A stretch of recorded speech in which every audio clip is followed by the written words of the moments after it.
You think you got it going great, and you think, boy, we're doing great, and then something will mess up really bad, and then you say, well, what are we going to do now? And you worry about it for 2 weeks, then you get it to work again. And then you get so excited. Who's making it work right now?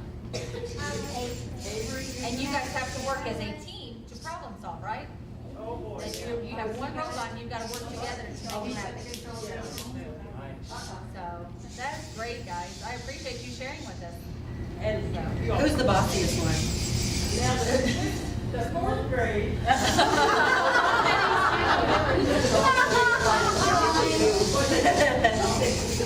Who's the boss? Yeah, well, sometimes You got it to work today, didn't you, Robin?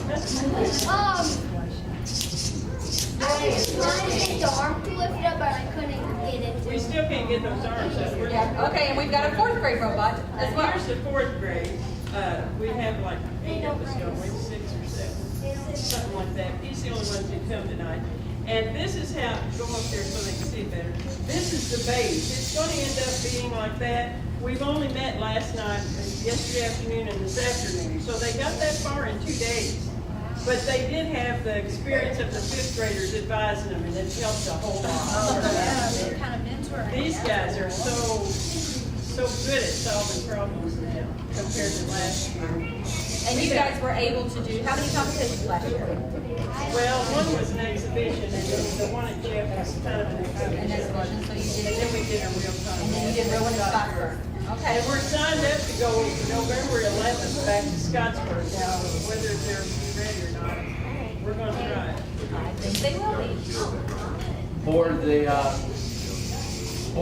I think it's really important to see, the teamwork, the problem solving, the great direction they have from the staff. Last year, It's not and- anything about it. That's the thing. well, you take your time and energy to bring these young people together, and that is awesome. But And you discover as they discover. And that's the exciting part of it. It's more teaching than what I get to do all day. Well, and think about the critical thinking, problem solving piece and working together as a team, because the more minds you have working on it, the more successful they can be. And last year at the Wilson exhibition, the new Washington elementary team won the competition. And so you can just see that this is really exciting. Look at how many kids are involved in it from all different grade levels. And we as a school system have secured enough funds so that we have VEX robotics in every school in the district now. So our community has supported us beyond the original grant funds, and so we have enough funds so that we have VEX robotics in every school in the school system. This will be part of the core curriculum, too, right? Right. This will be what teaching is, exploring and learning. Well, we have an engineering and advanced manufacturing academy that will be starting next year, and this is part of that overall process. So if you can see elementary students working, doing this kind of engineering, advanced manufacturing kind of work, it gives them that foundation that they may need or want to continue to pursue this kind of thing down the road. And as they keep going down the road, then it becomes more sophisticated. In the high school competitions, are incredible. So you're getting a great start, and I just can't tell you how proud of you that we all are, because this is really special that you're able to work together and get this done.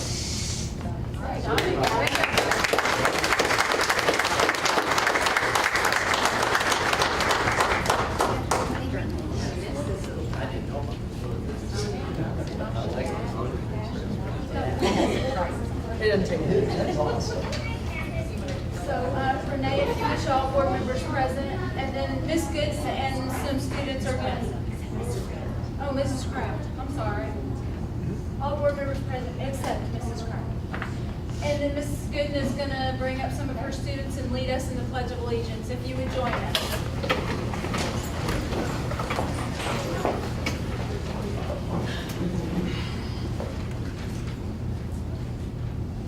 Pledge allegiance to the flag of the United States of America and to the republic for which it stands, one nation, under God, indivisible, with liberty and justice for all.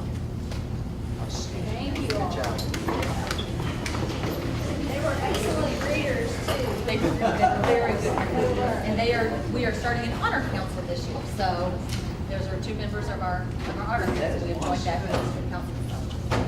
Thank you.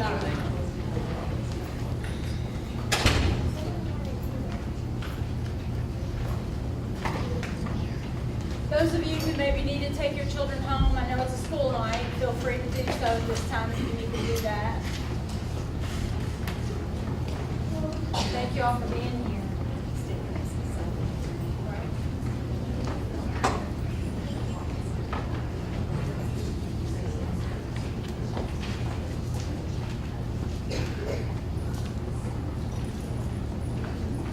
All right, Board, I don't believe, to my knowledge, there's any proposed changes to the agenda, so we just need a motion and a second.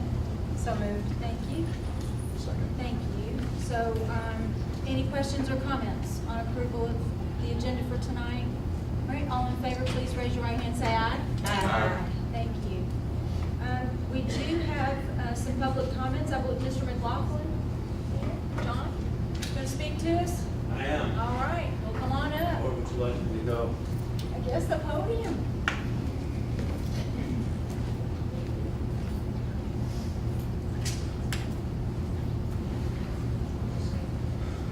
Good evening, members of the board, ladies and gentlemen, educators. I'm John McLaughlin with the Greater Clark Education Association, and I want to address the board this evening about the budget that's up for adoption.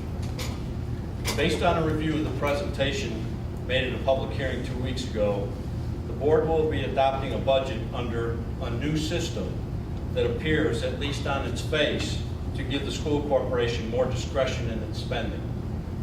You are being asked to approve a proposed general fund budget estimating $70,035,000 in revenue and projecting expenditures of $69,717,289. I ask whether employee salary increases are included in the budget. We are told repeatedly when discussing Greater Clark employee salaries, there must be new money from the state to account for salary increases. I would submit to you that new money, as if it is a gift from on high, is not the only way to account for salary increases. Salary increases can and should be budgeted for, not just hoped for. To borrow a phrase, hope is not a tactic. I ask you whether your budget will account for future salary increases for the staff that you have. I submit that we are approaching, if not already, at bare bones to support the type of educating that we hope to do over the coming years. We cannot continue to fund salary increases through attrition. We have milked that for all it's worth.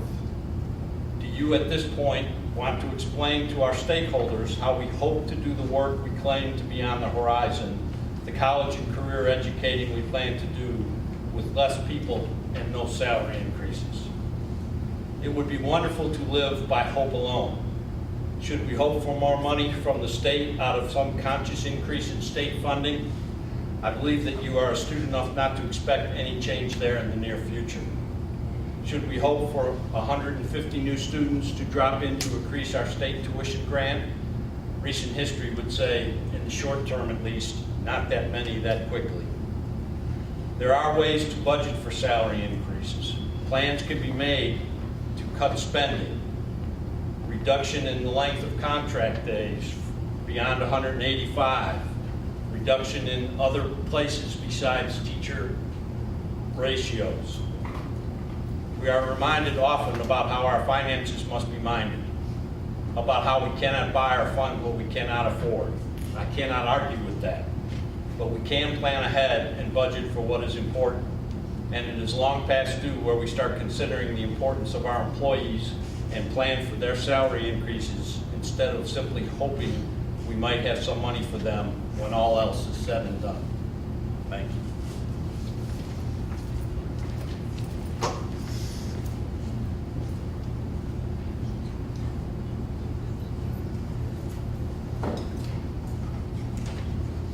Thank you, John.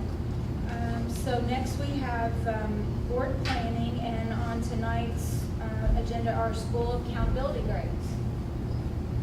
And I'm going to turn this board to our two assistant superintendents, Dr. Kim Hartledge and Ms. Kimberly Pfeiffer. Good evening, board. As you know, we work very, very hard with our district initiatives, literacy, numeracy, and pride, as well as our data-wise process with our overarching being our forward NGL. We've recently received our accountability grades this year. And while we always hope to improve, we certainly did that this year. And we still have some places where we need to continue to work, which we will do that. So Renee, if you want to move on. With our elementary school grades, we did increase our number of A's by 2. We had 4 A's, 3 B's, and 5 C's. The areas marked in red is the differential from the previous year and the overall points that were earned. And we have 3 of our schools that are very, very close to B letter grades. Certainly our goal is to have all A's. Spring Hill missed B by 4/10. Bridgepoint missed a B by 1.1, and Parkwood missed a B by 1.8. So those are certainly areas that we are continuing to work on. We like to talk about naming them and claiming them. When we get this data back, we go through every student and look at the areas in which that we really need to work. The next slide will show you the way in which this breaks down. We get a certain score for our performance rate, the number of passing, as well as our growth points. And what's particularly important is we look at our top 75% of students, which really indicates the quality of our core instruction. And then we look at the bottom 25% of our students, and that's where we have conversations about what are we providing for additional support in regard to intervention and how we can catch those students up. And when we look at growth, what we really strive to achieve is at least 100. And you can see from our scores, we have some schools that absolutely knocked it out of the park in terms of growth from the previous year. And so we'll continue to monitor that, again, through the data-wise process and make plans to better support our students, because our ultimate goal is to have all A's. And we are certainly proud of the changes that have been made and improvement, but our job never ends. We will never arrive to where we want to be. Okay, and I'm going to cover for us our secondary accountability grades. We received 3 A's this year. They happen to be all of our high schools, and then 1 B and 2 C's. As you look a little closer here, however, we'll look at where we were in 79.3. 80 turns that into a B. I can tell you that the staff there spent a lot of hours combing through the data to try to get that 0.7, because we thought we could claim it if we named it, right? Didn't get it, so we're sitting there, but so very close to that B, and then also the same thing at a 78.1. So super close to having all A's and B's there at our middles and our high schools. And then the next piece here, this is the same chart that Kim showed just a second ago. And the middle school actually has their accountability measured in exactly the same way that the elementary does, but not our high school. Not saying that it's easier or more difficult, just different in how it's calculated. And so that's going to show you the same thing. When we're looking there, we're really looking for those growth pieces to be at 100 points or higher, as she mentioned. And as you can see, several of them were. If you look at the growth component there in LA and math, we've had some really strategic pieces going on within our math program and our literacy model that we've been implementing K through 12, and those are really starting to show performance. The high schools, though, I do want to mention that they do have the performance piece and the growth piece figured in how their accountability grade is calculated, but then also they have a multiple measures piece, and their multiple measures is a part of their graduation rate, and then also the college and career readiness piece, which would include anyone getting a 3, 4, or 5 on their AP exam, 4, 5, 6, or 7 on a dual credit assessment, and then also the industry certification. So really, you know, the game here for the formula is quite a bit different than it is at our elementary and our middle schools. But again, just really extremely proud of the performance that we've had this year. And then overall, when you look at our district, our totals in our district, we have 7 A's and 4 B's and 7 C's. And we will continue to support the efforts of our students with our initiatives and strive to next year, hopefully we'll be all A's and B's, for sure. And then our district grade is embargoed till November 1st. But we will continue to strive to do greater, but I will tell you that we are very proud because there is an increase in overall, a nice increase overall as a district. And come November, we'll share that with you. And do you have any questions for us? I'm sure Dr. Mellon will have a comment or two to share. Are you sure I'll have a comment? Oh, I'm not a betting person, but no. Or do you have any questions, seriously? It's fantastic. Great news. Board, I think that on the one slide, you saw that there was a lot of green. You know, we're always just trying to get better. And that's the goal, is get better every year. And you can see there was a lot of green on that one slide where it was all ranked. Now we've got a few areas of red that we need to really go to work on and focus on, but we're confident that we'll tackle that. At that high school level, to have all 3 of our high schools A's, and think about Jeffersonville with 2,000 students, extremely diverse student population, Charlestown, that small town America feel, New Washington with more of that rural feel. I'm very proud of that fact, that across all 3 high schools, when it comes to that multiple measures piece, which is all those college and career readiness components, which that's been a big focus, as you know, of our district, with our academies implementation and so on. So I just think that speaks so highly of our staffs in our district and the commitment that they're making to our kids, and just wanted to point that out. Dr. Mellon, as far as the high schools, all A's, and if you think about that, that's the last place we have them before we turn loose. And if they're at the top of their game, you know, as we're cutting loose, then staff has to feel very good about that. So, great work. Thank you. Thank you.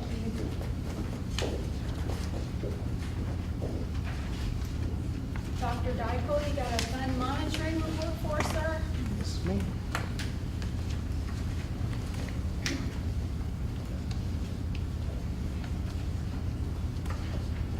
Good evening, Board.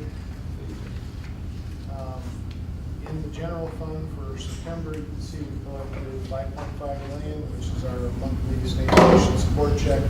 So in the general fund, we collected just under $5.6 million in revenue, and we actually spent $7.5 million, which is never a good sign when you spend more than what you're getting. But in September, we had 3 payrolls, and that was the main reason for that. So we're looking at an ending projected cash balance of about $578,000 in the general fund. Okay. Debt service, there was no income because we only get that income in June and December from property taxes, excise tax, CVET, and financial institutions tax. And there were no expenditures because our bonds are usually paid back in January or July or December. Pension debt, same thing. We only had local option income tax for $4,167, but again, the bonds are not due until December. In capital projects, we didn't have any revenue because it's a tax-supported fund again. Property, excise, CVET, financial institutions tax, and we spent $360,000 for the month. So we're projecting about $131,000 cash balance at the end of the year there. Transportation, we did get $71,000 in local option income tax and some other extracurricular and other things. So we collected $72,500 and we spent $572,000. So we're looking at about a $595,000 cash balance at the end of the year. Bus replacement, no revenue.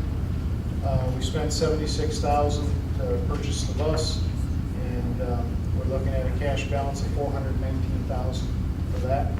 And then in the rainy day fund, there was no income that came in, but we spent $400,867. So we're at $4.9 million in the rainy day fund. And those expenditures were already approved in prior resolutions. So do you have any other questions?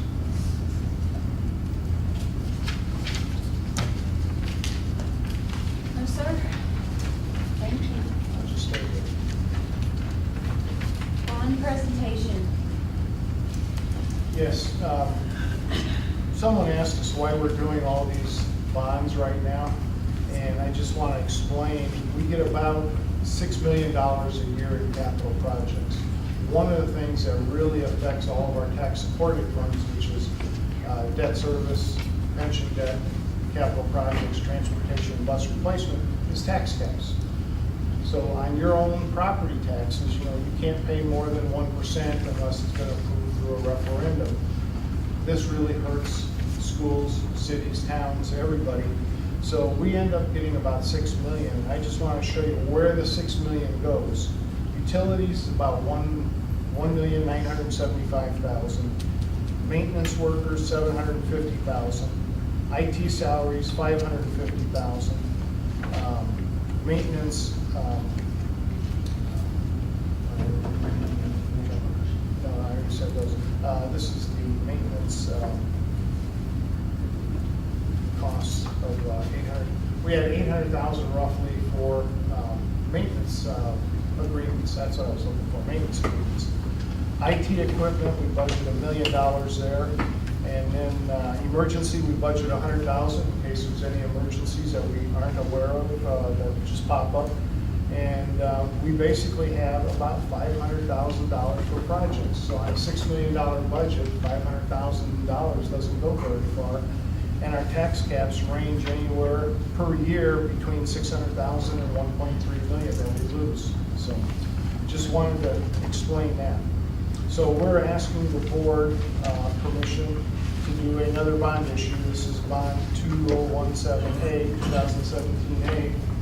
And the Feder Center, when I presented this a couple board meetings ago, we were looking at $2 million.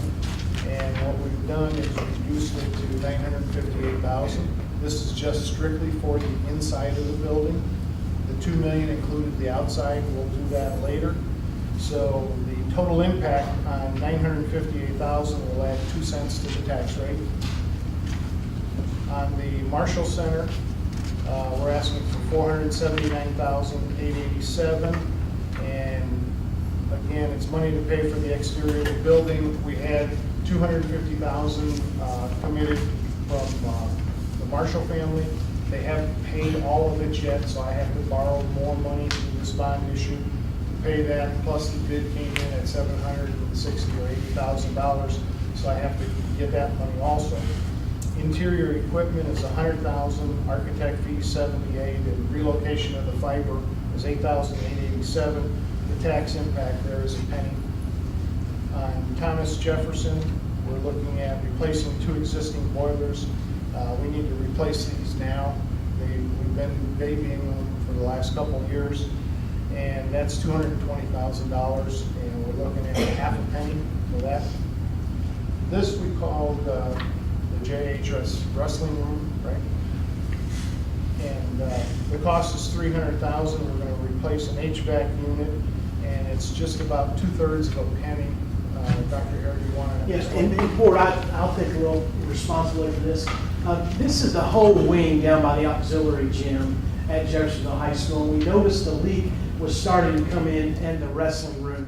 So we have called it the wrestling room, and I think in doing that, maybe we've sent some mixed messages. This is not to air condition the wrestling room. That's where we noticed the first problems. It's actually coming from the roof. It's leaking all the way down through 2 floors onto the first floor of the wrestling room. That's the one that has air conditioning for the wrestling room, the locker rooms. There are some restrooms down there, the weight rooms. That whole area is down there. And basically, when we did the renovation the first time many years ago, the original plans called it would cover the HVAC unit on the roof, and one of the things that they cut was the actual covering. So after many years, that rain, the snow, the water has run down through that equipment, into the ductwork, and it's actually on 2 floors. What happened was we noticed a leak in the wrestling room, and that's where we immediately called our roofing folks to go out and take a look at the roof, thought that we had some type of leak. There's an actual cement floor in between the two, so it's not coming from the roof. We brought HVAC folks out, and it's definitely that unit. So that is probably mislabeled, and I'll take full responsibility for that, because that's when we noticed the original leak, and so we called it the wrestling room, but don't want to send a mixed message that we're air conditioning the wrestling room. That's just where we noticed it in that wing at Jefferson High School. So I do apologize for that. Next one is the Jet High band room. We're going to replace an existing boiler there for that area. Cost is $115,000, and we're looking at a little bit more than a quarter of a penny for that one. The administration center to replace our existing HVAC units from the mid-90s. Cost is $115,000. Again, it's just under 1/3 of a cent. So when you look at the maximum amounts, Feder Center, $958, tax impact 2 cents. Marshall Center, $479, tax impact a penny. Thomas Jefferson, $220, tax impact a half a penny. JHS Wrestling Room, $300,000, tax impact 2/3 of a penny. JHS Band Room, $115,000, just under 0.3 of a penny, and the Administration Center. So we're looking for a bond issue for about $2,188,000. And the tax impact for next year would be 4.7 cents. Now, the financial impact to a homeowner, if you do elect to approve this, we know our median family assessed value of a home is $124,800. So the tax impact for if your home is assessed, net assessed at $124,800, it would cost you $25.12 per year.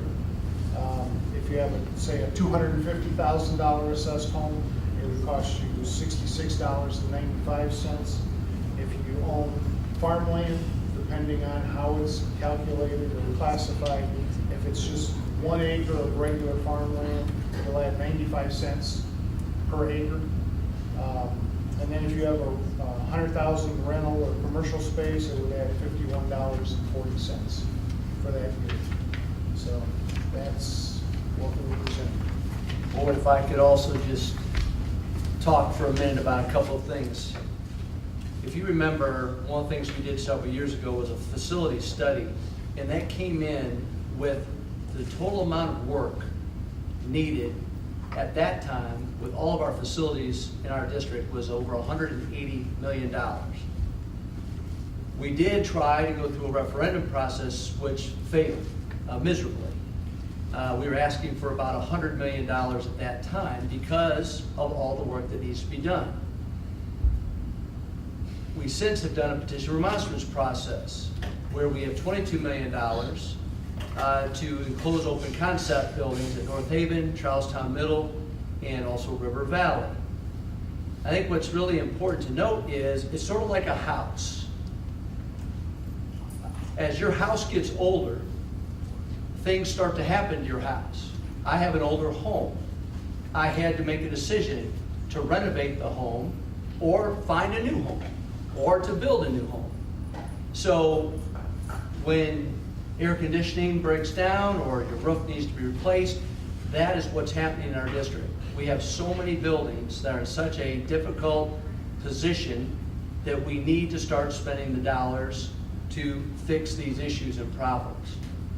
So we will continue to bring forth a plan on an annual basis to you for 2018 of priority projects that we need to focus on. We started that a couple of years ago for you. We need to continue that process. The JHS band room, if you remember, we had a leak in the server room at the high school, and it was so significant with one of these units that it shut down school for a day.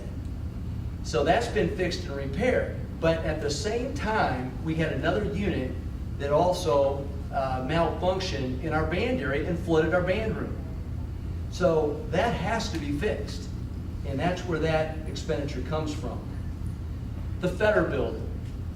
If you remember, and if the public remembers, the Feders were kind enough to gift their property, their building to us, which is about $2 million of value, and they gifted that facility to us. And it's been sitting idle. And to be quite honest with you, we've had some difficulties with people coming onto the property because it's not, we don't have anyone in that facility because it needs renovation work. Well, we have to honor the Feder family. They gifted the property to us. We need to upgrade the building itself so that we can use it for its intention. And some people will say, well, what are you going to use that building for? That building is going to be utilized for professional development opportunities that we have on an ongoing basis in our district.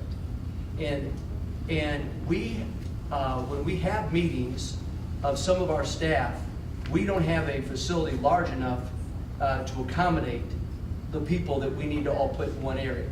So this room, this building allows for that to happen. Now people will say, well, wait a minute. A few weeks ago, you said this would be $2 million that you needed for the federal property, and now it's $958,000. So what is going on here? And what game are you playing?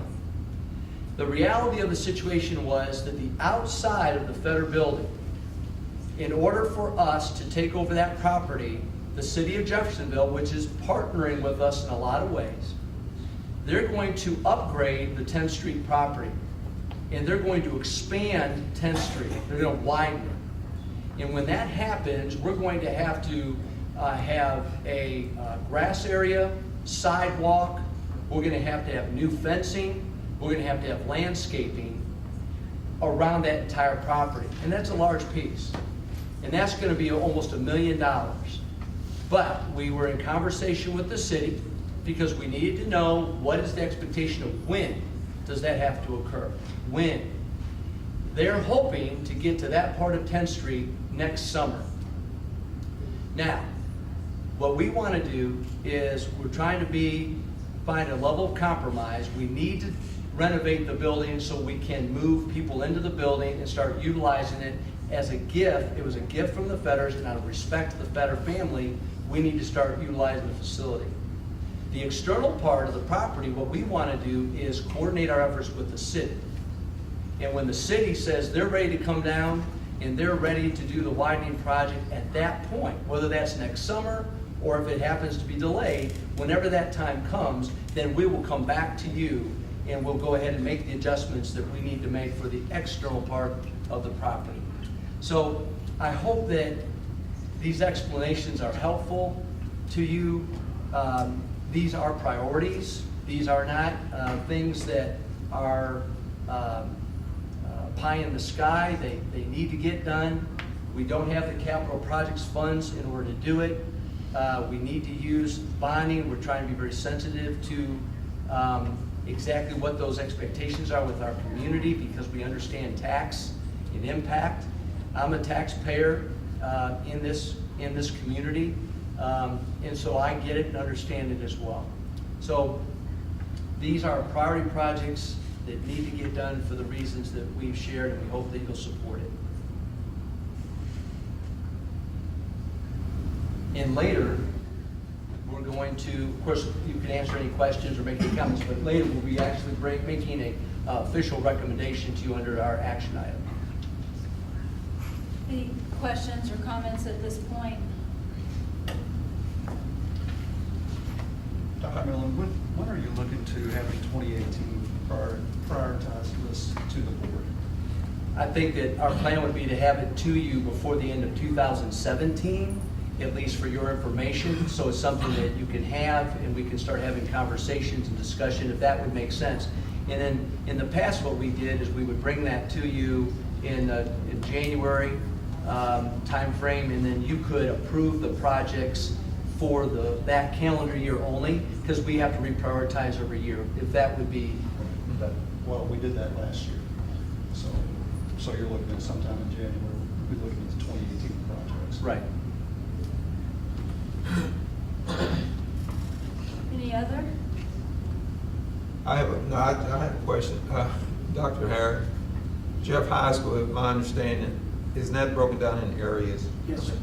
You know, so that wing was actually the athletic wing. That's correct. Okay, so for our understanding, you just told us where it was at. Yes, sir. Okay. I mean, I don't have any problem with it. I just want to, anyone else, we just need to understand what that was for if we didn't.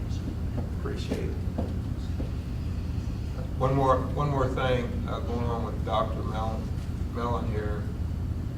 I feel like anytime that we accept a gift, I wasn't there to approve that, but I feel like as a board member, if we accept something, then we need to respect the gift and we need to do what we have to do. I come past that area and I know the lights, and I know people will get on your property and start trying to tear up. So I have no problem with that. I mean, if the board approved it, to accept it, then we need to do what's right. The other thing is that John was talking about salaries. I think we need to seriously look in our next budget to pay people. So whatever we need to do, I think we need to look at our staff and do what's right. That's all I have to say. Any other? Thank you, Dr. Dykel. All right, board, with that, we will move into our consent agenda for this evening. We have items 1 through 6. Oh, is there student, is there something under student? No, achievement? not tonight. Oh. Board, initially under student achievement, we had a potential presentation on a sprint project, but that was going to be delivered tonight by the Schellenberg. And due to circumstances, we've delayed that presentation until next month. Again, that was just going to be a presentation. Thank you. So with that, we have consent agenda items 1 through 6 that we need a motion and a second for. Motion. Thank you. Second. Thank you. So, sorry, motion by Ms. Hutchinson, second by Dr. Clayton. You did it, okay. Any questions or comments on consent agenda? Okay, all in favor, please raise your right hand, say aye. Aye. Looks like that's unanimous, 6-0. So then with that, we will move to gifts to buildings. Mrs. Kraft is not here. She usually runs through those for us, so I will do so just real quickly. There are several New Washington donations on here, so that's pretty exciting. Their Mustangs. What'd you say? I said people love their Mustangs. Absolutely. It's like counted those, we had 60 some Yep. People over New Washington. Lots of boys basketball. We're doing something special, new uniforms or special camp or? Bless you. Thank you. Bless you. Yeah, a lot of stuff. That's great. And so a total, what's the total? $10,250 in donations to our buildings directly. So we thank our public. We always thank our public for those donations. And with that, I will make a motion to approve the gifts to buildings. Second. Thank you, Teresa. Appreciate that. Any questions or other comments? How do you make a motion as president? Presidents can make motions.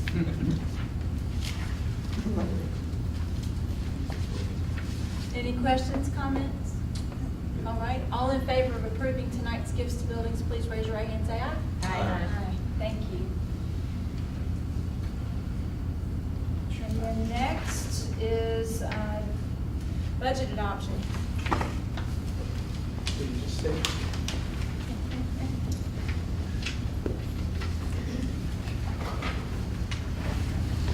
Last board meeting, as you know, we had about a half-hour presentation of the budget, very detailed. And so I just wanted to go through now the adoption of it. So in the general fund, we're adopting $69,717,289. And Debt service, we're adopting $13,588,740. Pension debt, $1,259,459. And capital projects, $7,448,386. And transportation, we're asking for $7,324,900, and in bus replacement, $822,000. And the rainy day fund was $1.5 million. That's the first thing. Also, in this one is approval of the resolution for appropriations that we normally do. That's our Form 4. There's a tax neutrality resolution that we always come back to the board. What this does is allows us to spread the tax caps out. We'll come back again once I know what the dollar amount is, later, probably February, March, and let you know what that is. And then we have an expenditure goal resolution. So if you would take all 4 of those as the item 1, I would appreciate it. All right. So we need a motion to approve items 1 through 4. So moved. Thank you, Dr. Clayton. Second. Thank you, Teresa. Any questions or comments on the calendar year 2018 budget?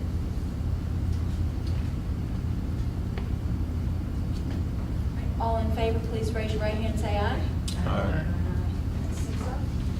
Next one is adoption of the capital projects fund for calendar 2018, 19, and 20. Again, we have a resolution that we put before you. We're asking you to adopt the 3-year capital projects fund. So moved.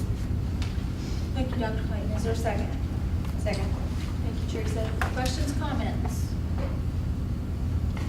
All in favor, please raise your right hand and say aye. Aye. Thank you. Next one is adoption of the 2018 bus replacement plan. Again, we have a resolution there which you can review and hopefully you'll adopt it. Is there a motion? So moved. Thank you, sir. Is there a second? Second. Thank you, Mark. Questions? Comments? All in favor, please raise your right hand and say aye. Aye. You're on a roll, Dr. Geigel. Thank you. Okay. Rainy day fund resolution. Just to give you some background on this one, when we were budgeting for the 2016-17 Title I budget, we figured we were going to get the same dollar amount that we got the prior year. So we staffed it accordingly. And after we already staffed it, the school year started, the state came back and cut us. And we've already hired all these staff. Once we've hired them, we can't get rid of them until the end of the next school year, so we're stuck with them. So what we've done is we've overspent Title I to the tune of $239,485, and we're asking the board's permission to charge this over expenditure to the rainy day fund. So moved. Second. Thank you. Questions? Dr. Geigel, how do you keep that from happening in the future? We basically will make sure that we don't hire everybody that we're supposed to until the budget has been officially approved. That's what I was wondering. I mean, it seems to me like we should have some flexibility on the hiring day to find out. And with Title I, it seems like they're coming out later and later with the approval of the budget. You know, we start end of July, we've already hired the people. We don't get the budget until September. You know, that's a problem. The state sort of indicated to us that, we may have to cut the budget. They did that in the fall of the year when we'd already staffed in the previous spring. So we didn't get final confirmation of Title I revenues until the following spring. I mean, it was the latest it's ever been in my recollection. So we had nothing we could do about it at that point. We went an entire school year having to carry that obligation, thinking that the state was going to come through with the regular amount of revenue that we had received the previous year. So what we've done is we've met and we've made sure that this year, obviously last spring, we already did our planning for this school year. and made sure that we accounted appropriately for dollars we could count on, and that's how we staffed. And so every year in the spring, we'll always do that and staff low as it relates to Title I dollars until we see the green bucks coming in. And because this has never happened in my experience. This was the first time since I've been a superintendent that it's ever happened this way. But we have to address it, and can just assure you it won't happen in the future. Sounds like we need to start school later, though. Yes, certainly later. Go back to after Labor Day. No, not that far, but more in the middle of the month of August. Any other questions? All in favor, please raise your right hand and say aye. Thank you. And then next is the authorization to issue the bonds that you just presented on. Correct. As part of our bond process, the board needs to approve 2 resolutions. One is a reimbursement resolution, Exhibit A, authorizing the repayment for any funds expended related to these projects in advance of the sale of the bonds, so we can get reimbursed for it. And another component of the bond process for the 2017A project is the approval of an amendment to the form of the lease of property to be held, which is Exhibit B. The resolutions are attached, and we're asking for your approval. And then next board meeting, we'll come back, we'll have the official 1028 here. Oh, Second. And just to clarify, Dr. Clayton, is your motion to approve both Exhibit A and Exhibit B? yes. Okay, thank you, sir. Sorry about that. That's okay, I just want to make sure for the record. So we have a motion and a second. Any questions, comments?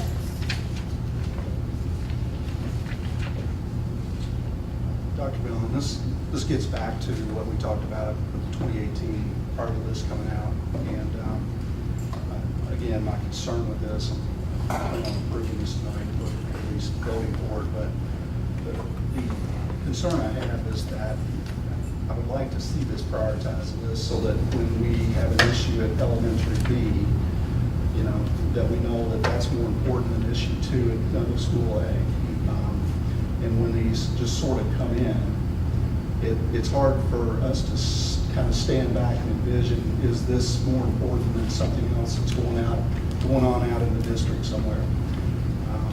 That's my frustration with this particular bond issue, is because I feel like a little bit like I'm flying blind, that I don't know that this is the highest priority work in the district, the ones that we have in front of us tonight.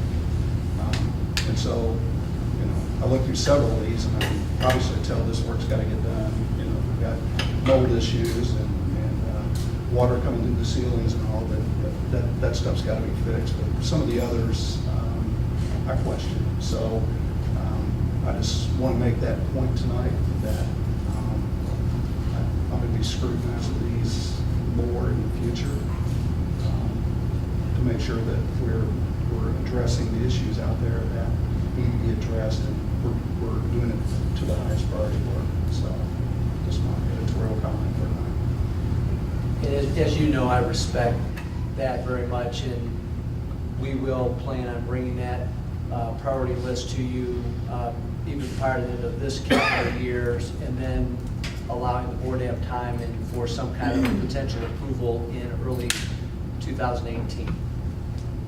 So I appreciate that. Any other comments or questions? I have a question. Although we're presented with the list and say these are our priorities, some things do crop up. So how do you readjust? Can you readjust that to take care of that, or do we have to wait? What we'll do is, in the past, what we've always done is we try to provide a guide for you as a board to know what those big ticket priorities are. And then we always try to mitigate that between what monies we do have in CPF and always understand that we may have other issues that crop up, like what's happened here tonight with several of these projects. So we'll try to give the board a little bit of flexibility in that regard to know here are the projects that we really need to plan for, but we also need to understand that we have to have a contingency there when emergencies do crop up. Yeah, I agree with Mark on what he was saying about having that list. And I agree with Mark too. I think that, bonds, when emergencies come up, like when you have that, and I really appreciate you guys making clear that it wasn't the HVAC for the wrestling room. I think, when you say transparency, I think sometimes we think we're being transparent, not really think people, you don't think aloud those thoughts, and we really have to make sure. I mean, I'm still learning how things are going. I'm sure lots of people out there don't know. So I am going to vote for it because of the HVAC system and the health of our students. But there are other things that I'm not happy about, and that will be scrutinized later. Thank you. Any other? All right, all in favor, please raise your right hand, say aye. Aye. That was unanimous, 6-0.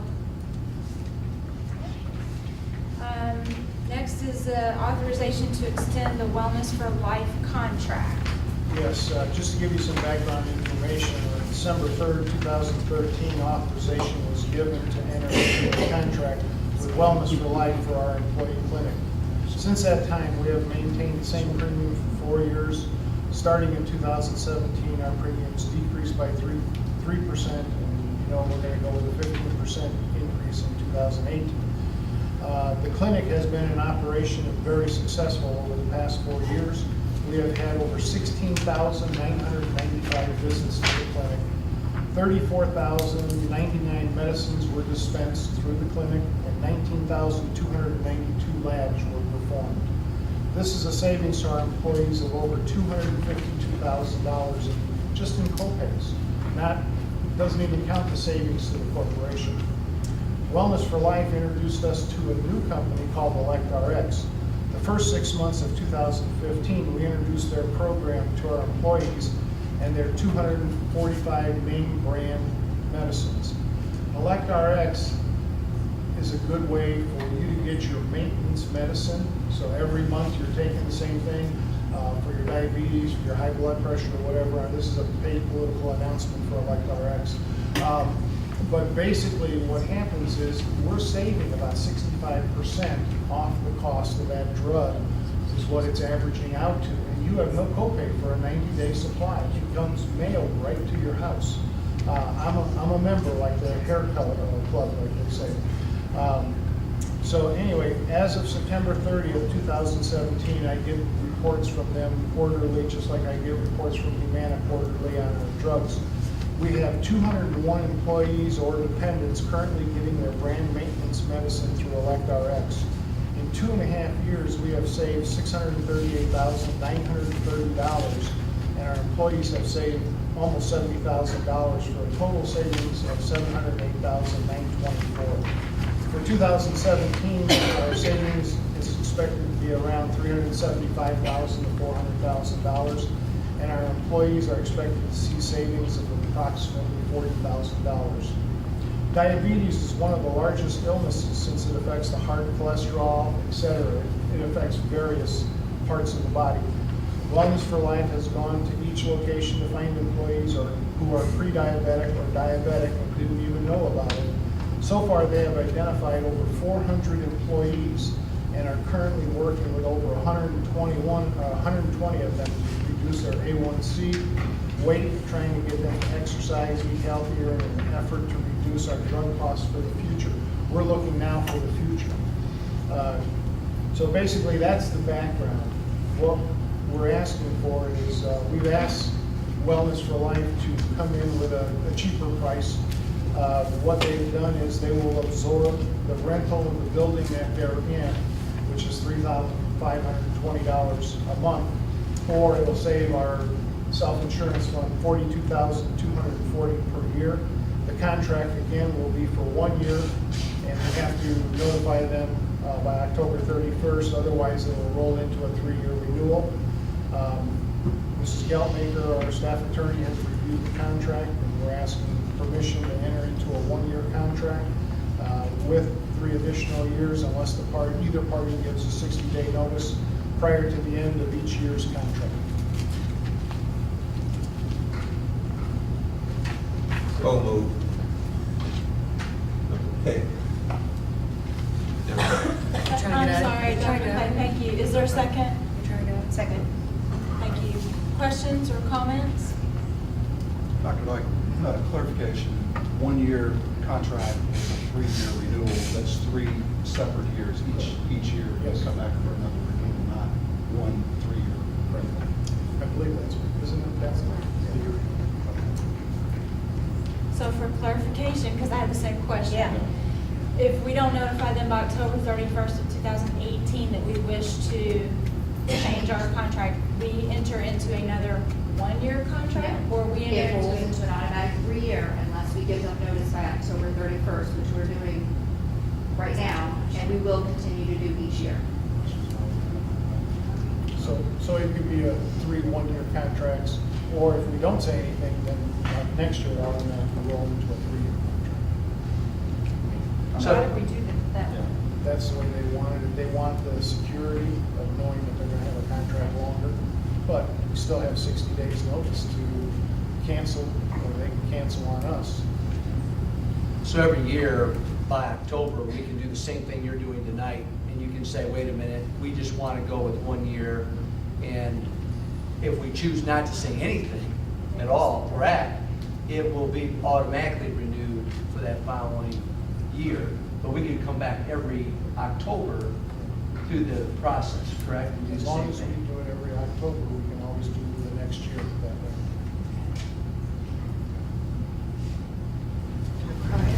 I think they're paying the $42,000 that they're picking up for, remember, we have paid for, or we rent the wellness center location, we rent that, and we've been paying that cost as a school system. So trying to, again, find every way we can to try to lower those healthcare costs in our self-insurance fund. You know, I think that, to me, was a really good gesture. And as you know, Board, the service that we've been getting there has been second to none. And so I think that this is a appropriate way to go. And it does give us flexibility as long as we're giving them 60 days notice. We can get out of it if we need to. The insurance committee agree on this? John, you're on the insurance committee. Because I wasn't at the last meeting. The actual negotiation, I sent them information as far as what was going to be in the agreement, so they're aware of it, Okay. because it was during fall break. Oh, okay. Right.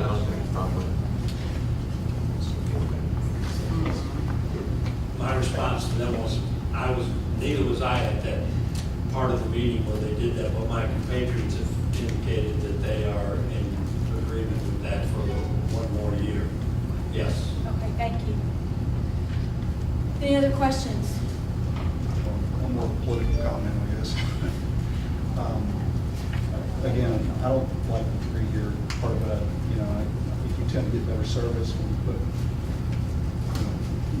providers on 1-year contracts because they may be great this year, slide into the 3-year contract, and then we may see a degradation.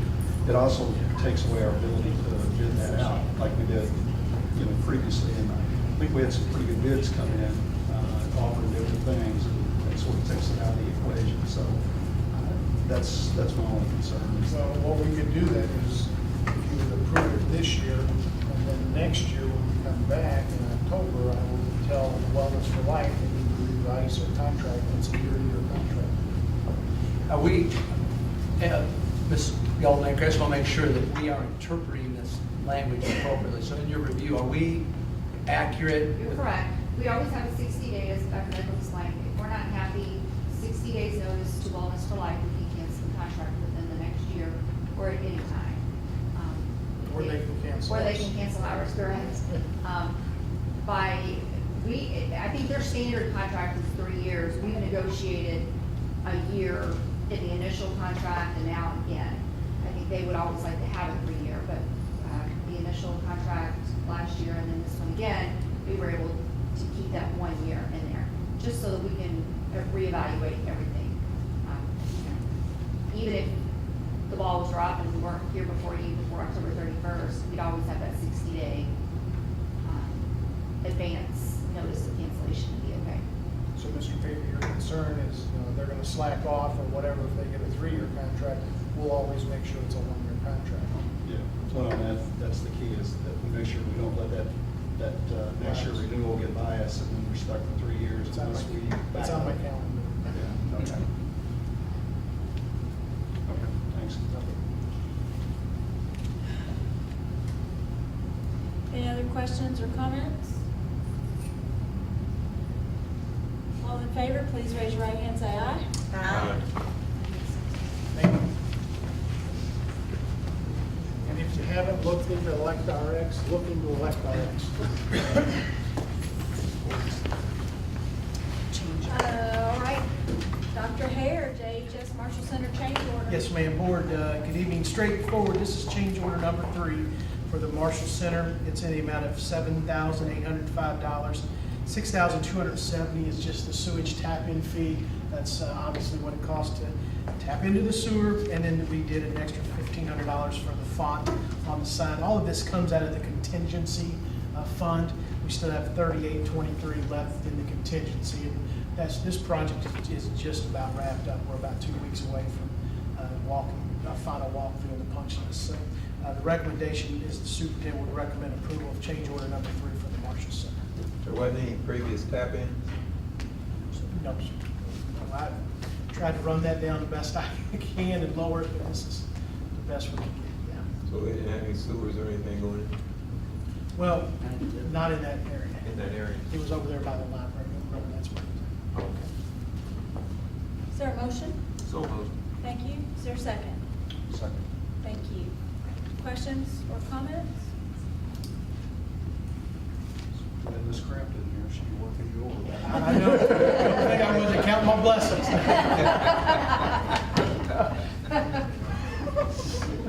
All in favor, please raise your right hand, say aye. Aye. Thank you, board. I was thinking, I just didn't say it. All right, discussion items, we do not have any reports or requests. Any from Dr. Clayton? No, ma'am. All right, and Ms. Hutchinson? No. Mrs. Ullman? No. Mr. Pavey? No. Ms. Burgess? No? All right, I do not have a report or request either. We do not have any public comments on non-agenda, correct? All right, so with that, then we will have closing board comments. Dr. Clayton? Just want to thank everyone for coming out this evening, including myself.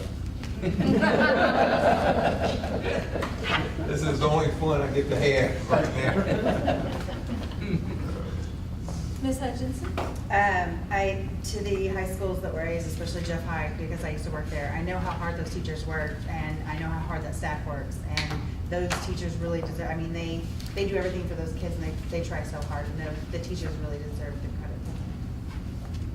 credit. Thank you. I'd like to have all the people that work here to stand up so that we can give them a, so let's have all the people that work here stand up. You're all still wearing your badges.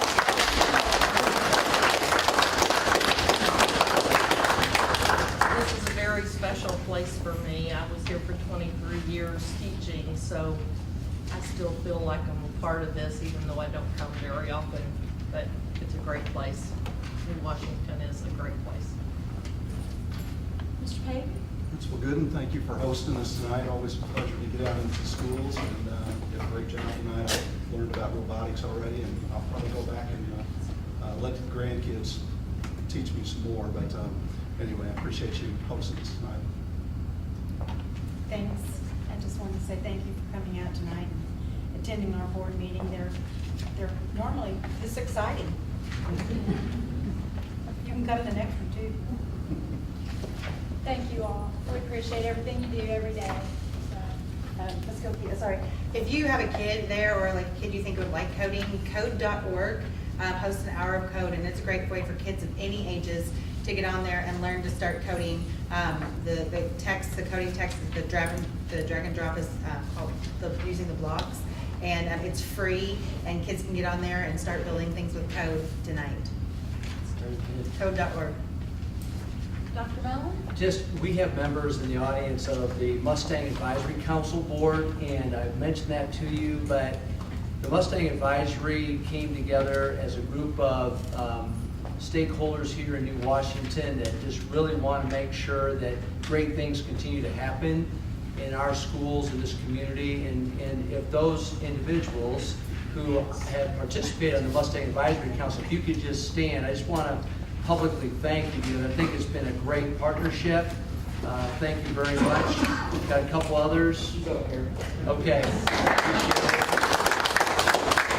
You know, it's been a good dialogue between the community and us, and we do care and we do want what's best for New Washington, and I think we're starting to learn a lot from one another, and it's been a real positive effort. So I wanted to thank them publicly for that. Renee and Jorge, thank you so much for, when we take the show on the road, it's not always the easiest thing, so thank you for making it work so well. And again, Darcy, Principal Good, and all the staff members up here, thank you for what you do for kids. Because at the end of the day, what the most important part of this meeting was our young people to start this meeting. That is why we do what we do, and they're a reflection of your efforts, so thank you. All right, I need a motion to adjourn, please. So moved. Is there a second? Second. Thank you. All in favor, please raise your right hand and say aye.